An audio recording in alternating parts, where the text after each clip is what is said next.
ಕೀರ್ತನೆಗಳು 3ನೇ ಅಧ್ಯಾಯ 2ನೇ ವಾಕ್ಯ. ಅನೇಕರು ನನ್ನ ವಿಷಯದಲ್ಲಿ ಅವನಿಗೆ ದೇವರಿಂದ ಸಹಾಯವು ಆಗುವುದೇ ಇಲ್ಲವೆಂದು ಹೇಳಿಕೊಳ್ಳುತ್ತಾರೆ.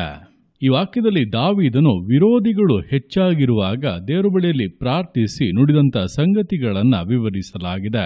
ನೋಡುವಂಥ ಸಮಯದಲ್ಲಿ ಅವನಿದನ್ನು ಆರಂಭಿಸುವಾಗಲೇ, ಯೆಹೋವನೇ, ನನ್ನ ವಿರೋಧಿಗಳು ಎಷ್ಟೋ ಹೆಚ್ಚಾಗಿದ್ದಾರೆ, ನನಗೆ ವೈರಿಗಳಾಗಿ ನಿಂತವರು ಬಹಳ ಮಂದಿ ಎಂಬುದಾಗಿ ಪ್ರಾರಂಭಿಸಿ, ನಂತರ ನೋಡುವಾಗ ಅನೇಕರು ನನ್ನ ವಿಷಯದಲ್ಲಿ ಅವನಿಗೆ ದೇವರಿಂದ ಸಹಾಯವು ಆಗುವುದೇ ಇಲ್ಲವೆಂದು ಹೇಳಿಕೊಳ್ಳುತ್ತಾರೆ ಎಂಬುದಾಗಿ ಪ್ರಾರ್ಥಿಸುತ್ತಾ ಇದ್ದಾನೆ. ನೋಡುವಾಗ ದೇವರಿಂದ ಸಹಾಯ ಆಗುವುದಿಲ್ಲ ಎಂಬುದಾಗಿ ವೈರಿಗಳು ಮಾತನಾಡುತ್ತಾ ಇದ್ದಾರೆ ಅಂದ ಮೇಲೆ, ಮೊದಲನೆಯದಾಗಿ ಅವನಿಗೆ ಮನುಷ್ಯರಿಂದ ಯಾವುದೇ ಸಹಾಯ ಸಿಕ್ಕುವುದಿಲ್ಲ, ಯಾವುದೇ ಸಹಾಯ ಕೂಡ ಇಲ್ಲ. ಕೊನೆಗೆ ಅವನಿಗೆ ಉಳಿದಿರುವಂಥದ್ದು ದೇವರ ಸಹಾಯ ಮಾತ್ರ.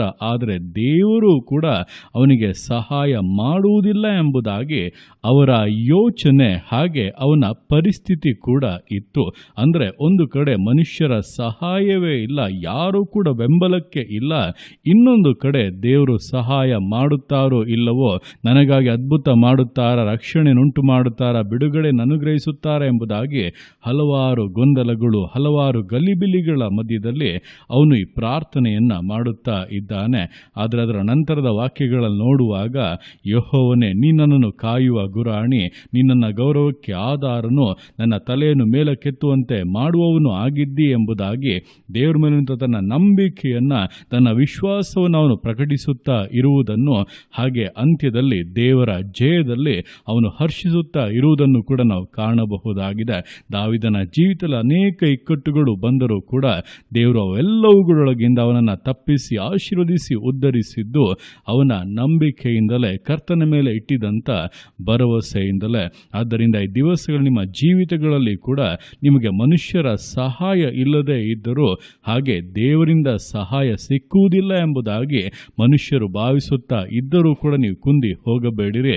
ಕರ್ತನ ಸಹಾಯವನ್ನು ತಪ್ಪಿಸುವುದಕ್ಕೆ ಯಾವ ಮನುಷ್ಯನಿಗೂ ಯಾವ ಶಕ್ತಿಗೂ ಸಾಧ್ಯವಿಲ್ಲ. ನೀವು ಕರ್ತನನ್ನೇ ಆಶ್ರಯಿಸಿಕೊಳ್ಳುವುದಾದರೆ, ಕರ್ತನ ಮೇಲೆ ಭರವಸೆಯನ್ನು ಇಟ್ಟು ಆತನಿಗೋಸ್ಕರ ಕಾದಿದ್ದು, ದೇವರೇ ನೀವೇ ಬೇಕು, ನೀವೇ ನನ್ನ ಜೀವಿತವನ್ನು ಉದ್ಧರಿಸಬೇಕು, ರಕ್ಷಿಸಬೇಕು, ಬಿಡಿಸಬೇಕು, ಆಶೀರ್ವದಿಸಬೇಕೆಂಬುದಾಗಿ ಆತನನ್ನು ಪೂರ್ಣವಾಗಿ ಆಶ್ರಯಿಸಿಕೊಳ್ಳುವುದಾದರೆ, ನಿಶ್ಚಯವಾಗಿ ದಾವೀದನ ಜೀವಿತದಲ್ಲಿ ನಂಬಿಗಸ್ತನಾಗಿದ್ದು ದೇವರನ್ನು ಉದ್ಧರಿಸಿದ ರೀತಿಯಲ್ಲಿ ನಿಮ್ಮ ಜೀವಿತಗಳಲ್ಲಿ ಕೂಡ ದೇವರ ನಂಬಿಗಸ್ತನಾಗಿದ್ದು ನಿಮ್ಮನ್ನು ಉದ್ಧರಿಸಿ ಆಶೀರ್ವದಿಸಿ ಮಾನಿಸುವಂಥದ್ದು ಬಹಳ ಬಹಳ ನಿಶ್ಚಯವಾಗಿದೆ.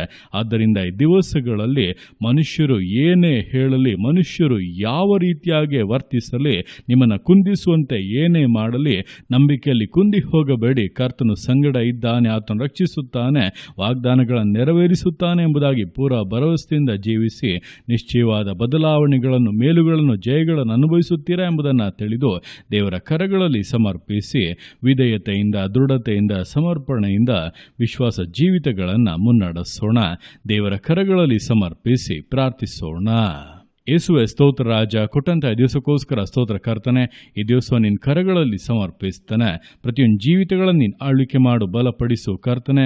ಹೊದಪ ದಿವಸಗಳಲ್ಲಿ ದಾವೀದನು ಯಾವ ಮನುಷ್ಯರ ಸಹಾಯ ಬೆಂಬಲಗಳು ಕೂಡ ಇಲ್ಲದೆ, ಮತ್ತೊಂದು ಕಡೆ ದೇವರಿಂದ ಸಹಾಯವೇ ಆಗುವುದಿಲ್ಲ ಎಂಬುದಾಗಿ ಮನುಷ್ಯರು, ವೈರಿಗಳು ನಿಂದಿಸುವಂಥ ಅವಸ್ಥೆಗಳಲ್ಲಿರುವಾಗ, ನೀನಾದರೂ ಕರ್ತನೆ ಅವನ ಬೆಂಬಲಕ್ಕೆ ನಿಂತೆ, ಅವನನ್ನು ಆಧರಿಸಿದೆ, ಅವನನ್ನು ಉದ್ಧರಿಸಿದೆ, ಅವನಿಗೆ ಸಹಾಯ ಮಾಡಿ ರಕ್ಷಿಸಿ ಘನಪಡಿಸಿದೆ ಅಪ್ಪ. ಈ ದಿವಸಗಳನ್ನು ಕೇಳ್ತಾ ಇರುವಂಥ ಪ್ರತಿಯೊಬ್ಬೊಬ್ಬರ ಜೀವಿತಗಳಲ್ಲಿ ಕೂಡ ನೀನಂತಹ ಕಾರ್ಯಗಳನ್ನು ಮಾಡು. ಮನುಷ್ಯರ ನಿಂದೆಗೆ, ಮನುಷ್ಯರ ತಿರಸ್ಕಾರಗಳಿಗೆ ನಿನ್ನ ಮಕ್ಕಳನ್ನು ಬಿಟ್ಟು ಬಿಡಬೇಡ ಕರ್ತನೆ.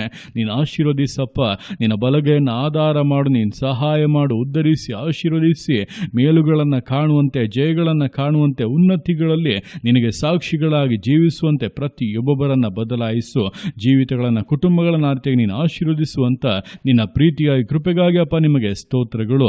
ಪ್ರತಿಯೊಂದು ಜೀವಿತಗಳನ್ನು ಅಪ್ಪ ನಿಮ್ಮ ಕರಗಳಲ್ಲಿ ಸಮರ್ಪಿಸ್ತಾ ಅದನ್ನು ಆಶೀರ್ವದಿಸು, ಮಾನಿಸು, ಘನಪಡಿಸು. ಎಲ್ಲ ನಿಮ್ಮ ಕರಗಳಲ್ಲಿ ಸಮರ್ಪಿಸಿ ಎಲ್ಲ ಸ್ತುತಿಯನ್ನು ಮಹಿಮೆಯೊಬ್ಬನಿಗೆ ಸಲ್ಲಿಸಿ ಯೇಸುವಿನ ನಾಮದಲ್ಲಿ ಬೇಡುತ್ತೇನೆ ನಮ್ಮ ತಂದೆಯೇ. ಆಮೇನ್, ಆಮೇನ್.